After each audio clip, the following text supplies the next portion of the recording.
आलस आपसे क्या छीन सकता है? कहिए, अगर आपके पास बहुत सारा पैसा आ जाए तो आप क्या क्या करोगे? इस छोटी सी कहानी के माध्यम से आज हम यही सीखने वाले हैं, तो चलिए आपका ज्यादा समय ना लेते हुए इसे शुरू करते हैं।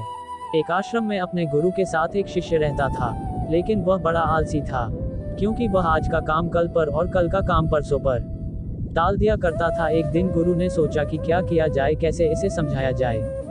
तो उनके दिमाग में एक रणनीति आई और उन्होंने उसे पाठ पढ़ाने का तरीका खोज निकाला। उन्होंने अपने शिष्य से कहा कि ये काला पत्थर मैं तुम्हें देकर जा रहा हूँ। इसकी मदद से तुम जिस भी लोहे की चीज को घिसोगे वह सोने की बन जाएगी। लेकिन तुम्हारे पास काल सूर्यास्त तक का समय है। और यह कहकर गुरुजी चल पड़े। अब वह आलसी शिष्य सोचता रहा कि मैं इस पत्थर से यह करूंगा वह करूंगा, अभी तो मेरे पास काफी समय है और मैं खूब सारा सोना बना लूंगा।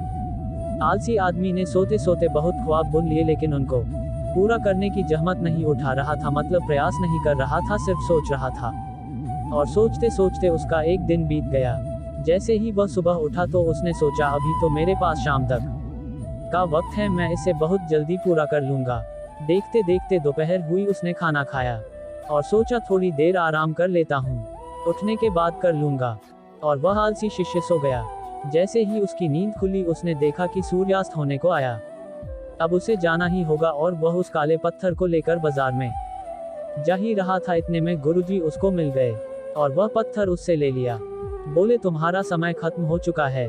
उसको बहुत पछतावा हुआ कि वह कुछ नहीं कर पाया, लेकिन अब पछताए होत क्या जब चिड़िया चुग गई खेत। हमारे साथ भी तो यही होता है, कभी कभी हम भी तो यही करते हैं, आलस करते जाते हैं। आज का काम कल और आगे से आगे उसे टालते जाते हैं। इससे समय निकल जाता है।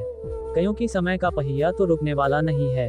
अगर हमने समय के साथ हमारे कामों को पूरा नहीं किया तो हमारा भी वैसा ही हाल होगा जैसा उस शिष्य का हुआ। और आपको एक बात बता दूं, सचिन तेंदुलकर जब मैच नहीं होता था तब भी क्रिकेट के लिए प्रैक्टिस किया करते थे। शुक्रिया। इसलिए जो होता है अभी होता है, बाद में कुछ नहीं होता है।